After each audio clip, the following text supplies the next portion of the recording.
Zener diode का symbol हमारा कैसे बनता है, ये इस टाइप से बना देंगे।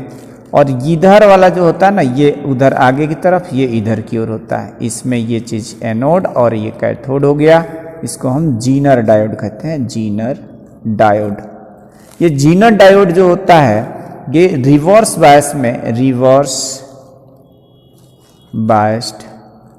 बायस्ड में वर्क करने वाला एक क्या होता है, 2 टर्मिनल डिवाइस होता है। कि हम लोग जीनर डायोड के बारे में पढ़े कि इसका सिंबल जो होता है इस तरह से होता है, इसका सिंबल संकेत हिंदी में जीनर डायोड, और ये हमेशा रिवर्स बायस्ड पे ही काम करता है। इसके बाद इस जीनर डायोड का हम लोग प्रयोग कहाँ करते हैं और इसके करंट और वोल्टेज में कैरेक्टरिस्टिक्स क्या चीज़ होते हैं उसको जानते हैं। यहाँ पर हम लोग क्या करते हैं, जैसे जैसे फॉरवर्ड वोल्टेज बढ़ाते हैं तो फॉरवर्ड वोल्टेज के करस्पॉन्डिंग, यहाँ पर फॉरवर्ड वोल्टेज की करस्पॉन्डिंग हमको फॉरवर्ड करंट जो मिलता है वो कुछ इस तरह से मिलता है। यानी जैसे जैसे फॉरवर्ड वोल्टेज बढ़ाते जाते हैं वैसे वैसे हमारे करंट की भी वैल्यू इंक्रीज करती जाती है। अब ये फॉरवर्ड वोल्टेज क्या होते हैं, जैसा कि मैंने बताया था कि पीएन जंक्शन डायोड जो होता है वो फॉरवर्ड बायस में जोड़े जाते हैं। ये पी वाला रीजन किस में जोड़ते हैं, पॉजिटिव टर्मिनल से, और एन निगेटिव तो फॉरवर्ड कहलाता है।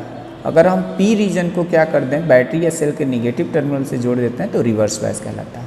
तो जीनर डायोड मैंने शुरू में ही बताया कि जीनर डायोड एक ऐसा पीएन जंक्शन डायोड होता है जो रिवर्स बायस पे काम करता है।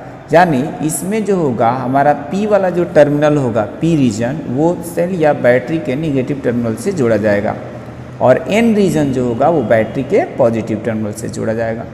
उस केसेस में क्या होगा कि इसमें जो होगा पी रीजन को हम सेल या बैटरी के निगेटिव टर्मिनल से जोड़ेंगे, निगेटिव टर्मिनल से, तो उस केसेस में ये निगेटिव टर्मिनल से जोड़ेंगे तो इसमें क्या होता है, रिवर्स बायस में जो करंट का फ्लो होता है वो हमेशा किस लिए कैसे होता है, वो होता है हमारा माइनॉरिटी कैरियर्स के चलते, माइनॉरिटी कैरियर्स के चलते होता है।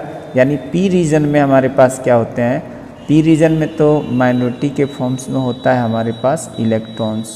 पी रीजन में माइनॉरिटी के फॉर्म्स में क्या होता है, इलेक्ट्रॉन्स होता है। और एन रीजन में ये तो मैक्सिमम यहाँ पर होल्स ही होंगे लेकिन मेजॉरिटी फॉर्म में, और इसमें क्या होता है, इसमें फ्री इलेक्ट्रॉन्स होते हैं, फ्री इलेक्ट्रॉन्स हैं एन टाइप में, ये सब फ्री इलेक्ट्रॉन्स हैं। लेकिन माइनॉरिटी क्या होते हैं, माइनॉरिटी एन रीजन में होल्स होता है और पी रीजन में इलेक्ट्रॉन्स। तो ये माइनॉरिटी के चलते इसमें करंट फ्लो होती है, ठीक है, क्योंकि ये तो हम निगेटिव टर्मिनल से जोड़े हैं, निगेटिव से जोड़े हैं और ये पॉजिटिव से जोड़े हैं, ठीक है। तो इसमें क्या होता है, निगेटिव टर्मिनल जोड़ा जाता है किससे, बैटरी या सेल के से पी टाइप सेमीकंडक्टर से, और पॉजिटिव वाला जोड़ा जाएगा एन टाइप से।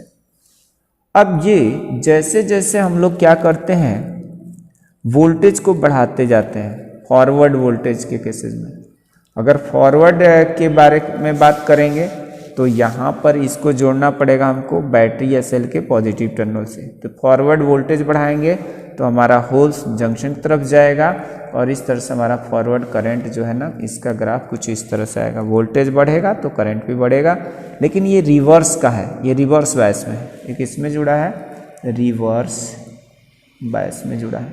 अब रिवर्स बायस में तो मैंने बताया माइनॉरिटी के चलते होता है, यानी ये निगेटिव का है और ये इलेक्ट्रॉन्स भी निगेटिव, तो इसको क्या करेगा, ये पुश करेगा जंक्शन की तरफ, और इधर से पॉजिटिव वाला पुश करेगा होल्स की तरफ। ये होल्स हैं, दो ठो दिखाया है माइनॉरिटी के फॉर्म्स में, तो होल्स जाएंगे इधर, ठीक है। तो माइनॉरिटी कैरियर्स की वजह से क्या होता है, करंट फ्लो होती है। इसमें क्या करेंगे, जैसे जैसे हम लोग ये इसकी रिवर्स बायस वोल्टेज को बढ़ाते जाएंगे, वैसे वैसे जो पी रीजन का हमारा इलेक्ट्रॉन्स है, फ्री इलेक्ट्रॉन्स, वो जंक्शन की तरफ बढ़ते जाएगा। इसी तरह से एन रीजन का जो होगा, एन रीजन का इलेक्ट्रॉन्स भी जंक्शन की ओर बढ़ता जाएगा। एक स्थिति ऐसी आएगी कि जब हम रिवर्स वोल्टेज को बहुत ही ज़्यादा बढ़ा दें, और उस स्थिति में क्या होगा कि पी रीजन के सभी इलेक्ट्रॉन्स और एन रीजन के सभी होल्स वो जंक्शन को क्रॉस कर जाएंगे। उस स्थिति में जो मैक्सिमम वोल्टेज लगाया जाएगा वो हमारा ब्रेकडाउन वोल्टेज कहलाता है या जीनर वोल्टेज कहलाता है, ब्रेकडाउन या जीनर वोल्टेज। और इस स्थिति में करंट की जो वैल्यू होती है वो मैक्सिमम होती है।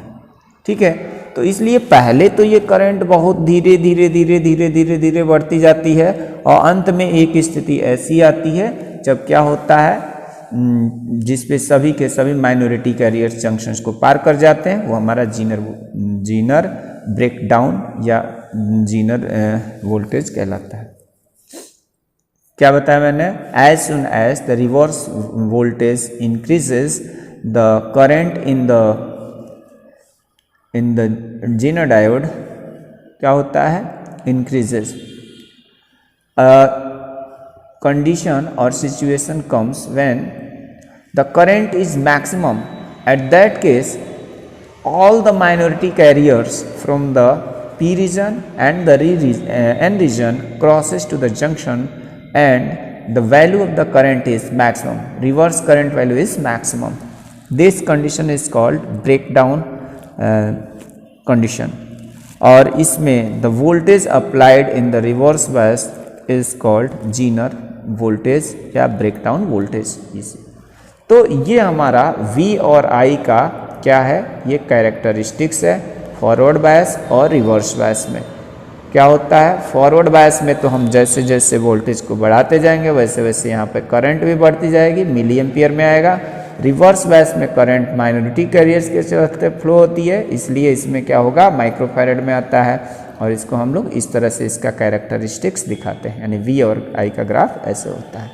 जीनर डायोड का प्रयोग कहाँ करते हैं, जीनर डायोड का प्रयोग अब जैसे कि हमने देखा यहाँ पर कि जब ये जीनर वोल्टेज लग जाता है या ब्रेकडाउन वोल्टेज हो जाता है, उसके बाद ये जो करंट की जो वैल्यू है ना वो हमेशा के लिए फिक्स्ड हो जाती है, कांस्टेंट हो जाती है, यानी ये बार बार फ्लक्चुएट नहीं करती है। तो यहाँ पर क्या होता है कि जब हम लोग AC इनपुट देते हैं, ये अनरेगुलेटेड वोल्टेज है, जब दिया जाता है तो आउटपुट में हमारा जो DC वोल्टेज प्राप्त होता है वो फ्लक्चुएट करता रहता है। इस फ्लक्चुएशन को रोकने के लिए क्या किया जाता है कि हम लोग रेगुलेटेड वोल्टेज सप्लाई का प्रयोग करते हैं। इसके लिए क्या किया जाता है, एक जीनर डायोड को सीरीज कॉम्बिनेशन में एक रेजिस्टेंस को जोड़ दिया जाता है, इससे हमको ये लोड रेजिस्टेंस में करंट मिल जाती है। जीनर डायोड का जो निगेटिव टर्मिनल है इसके सीरीज में जो रेजिस्टेंस जोड़ा गया है उसके साथ कनेक्ट होता है, और इससे क्या होता है कि हमको जो लोड रेजिस्टेंस में आउटपुट बोलता है वो उसमें जो करंट मिलती है वो बिल्कुल फिक्स्ड मिलती है, फ्लक्चुएटिंग नहीं मिलती है। ये रेगुलेटेड वोल्टेज सप्लाई कहलाता है। ठीक है, तो जीनर डायोड का प्रयोग हम लोग DC वोल्टेज रेगुलेटर्स के फॉर्म में करते हैं। क्यों किया जाता है, क्योंकि जीनर डायोड जो है अगर मैक्सिमम वोल्टेज भी हम बढ़ा देते हैं तो भी उस केस में चूंकि ये रिवर्स बायस में काम करता है, इसलिए ये डिवाइस जो होता है जल्दी ख़राब नहीं होता है और ये हमारा काम करता रहता है। तो जीनर डायोड में आज इतना ही, अगले टॉपिक में नेक्स्ट